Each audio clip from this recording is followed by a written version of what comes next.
Il était une fois, dans le paisible village de Garoua-Boulaye, une légende sombre et terrifiante connue sous le nom de « Le Chant des Squelettes ».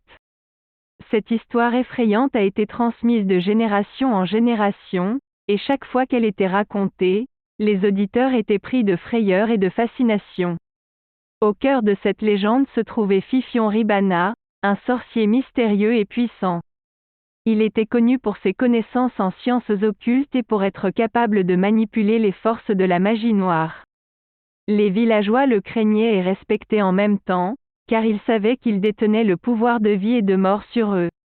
Un jour, un jeune homme nommé Adama s'approcha du sorcier avec une requête désespérée.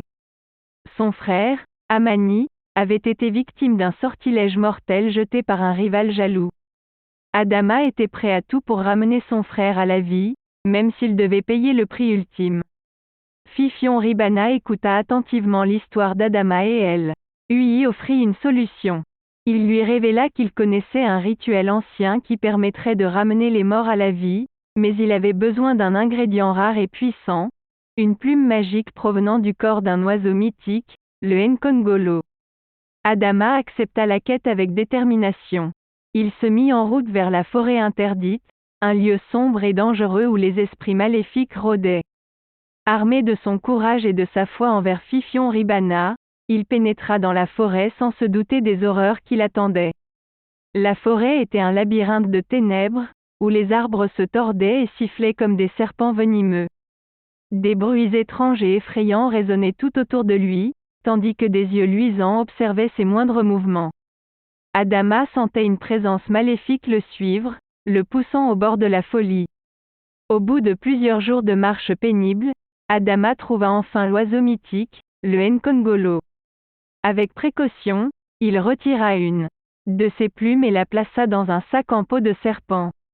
Mais avant qu'il ne puisse quitter la forêt maudite, une créature terrifiante surgit des ténèbres. C'était un esprit vengeur, un ancien guerrier maudit qui avait été décapité par une épée hantée. Son visage était déformé par la rage et la douleur, et il était assoiffé de vengeance. Sans hésiter, il se jeta sur Adama, le faisant tomber au sol.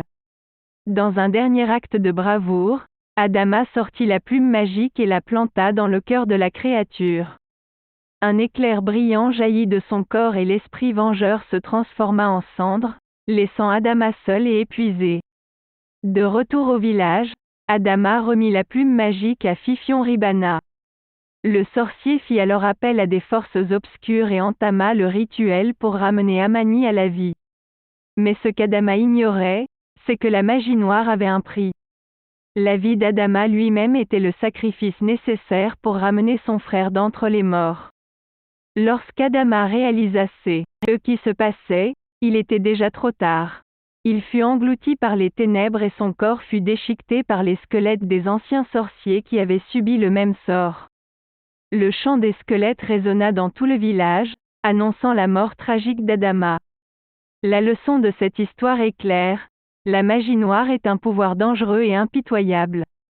Elle ne peut être manipulée sans conséquences désastreuses. Fifion Ribana, dans sa quête de connaissances occultes, a perdu son humanité et a causé la destruction de ceux qui étaient prêts à tout pour obtenir ce qu'ils désiraient.